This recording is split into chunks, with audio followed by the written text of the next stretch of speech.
রামপুরহাট ডাক্তারপাড়ার একটি পুকুরে জলে ডুবে মৃত্যু অষ্টম শ্রেণীর ছাত্র অঙ্কুশ দাসের। রামপুরহাটের ডাক্তারপাড়ায় মঙ্গলবার দুপুরে এক হৃদয় বিদারক ঘটনায় শোকের ছায়া নেমে এসেছে। জলে ডুবে মৃত্যু হয়েছে অষ্টম শ্রেণীর ছাত্র অঙ্কুশ দাসের। তার অকাল প্রয়াণে পরিবার, প্রতিবেশী এবং স্কুলের সহপাঠীদের মধ্যে গভীর শোকের আবহ তৈরি হয়েছে। স্থানীয় সূত্রে জানা গিয়েছে, মঙ্গলবার দুপুরে কয়েকজন বন্ধুর সঙ্গে একটি সোলার ভেলা নিয়ে জলে খেলছিল অঙ্কুশ। সেই সময় আচমকায় দুর্ঘটনা ঘটে এবং সে জলে তলিয়ে যায়। সঙ্গে থাকা বন্ধুরা চিৎকার শুরু করলে স্থানীয় মানুষজন ছুটে এসে উদ্ধার কাজে নামেন।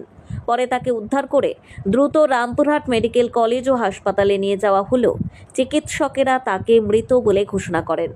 মৃত অঙ্কুশ দাস রামপুরহাটের জিতেন্দ্র লাল বিদ্যাভবনের অষ্টম শ্রেণীর ছাত্র ছিল।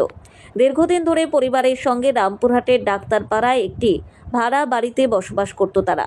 ছোট্ট এই ছাত্রের অকাল মৃত্যুতে কার্যত স্তব্ধ হয়ে পড়েছে গোটা এলাকা। বাড়িতে ভিড় জমিয়েছেন আত্মীয় পরিজন ও প্রতিবেশীরা। সকলেই শোকাহত পরিবারের প্রতি সমবেদনা জানাচ্ছেন। এক মুহূর্তের অসাবধানতায় নিভে গেল। স্কুল থেকে আসার পর এই সামনের এই পুকুরটা দেখে দু তিনজন আড্ডা মারছিল বা চান করার এরকম প্রবণতা কিছু ছিল ওদের মধ্যে। তো ওখানে একটু খেলাধুলা করাতে তখন কোন রকম ভাবে পা পিছলে হোক বা কোন রকম ভাবে হোক ওতে জলের তলায় তলিয়ে যায়। এবার তখন আরো এক দুজন ছিল যারা বন্ধু, তারা সাঁতার না জানা সত্ত্বেও একজন লাফিয়েছিল, কিন্তু খুঁজে না পাওয়াতে উল্টে এসে ওরা পিছনে কিছু দোকান টোটোওয়ালা ছিল, তাদেরকে ডেকে নিয়ে গিয়ে তখন বডিটা ওরা খুঁজে পায় এবং তুলে নিয়ে বাড়িতে হসপিটাল নিয়ে যায়। এবং হসপিটালে নিয়ে যাওয়ার পর আমি তো জানি না, তারপর আমি খবর পাই হসপিটাল যাব। হসপিটাল যেতে গিয়ে শুনি যে হসপিটাল থেকে নাকি ছেড়ে দিয়েছে, এখন বাড়িতে আছে। দিয়ে আমি বাড়িতে আসার পর শুনছি যে এক্সপায়ার করে গেছে। আচ্ছা, ওদের বাড়ি কি এখানে? ওর বাড়ি এখানে বলতে ওদের বাড়িটা গ্রামের দিকে বাড়ি, ঠিক ঠিক এক্সাক্ট আমি জানি না আমার। হ্যাঁ, নিশ্চিন্দপুরে ওদের কিছু ইয়ে থাকে। আর ওনারা অনেক বছর ধরে এই সামনের এইখানেও ভাড়া থাকতো, তারপরে গত 5 বছর 6 বছর ধরে আমাদের বাড়িতে ভাড়া থাকে।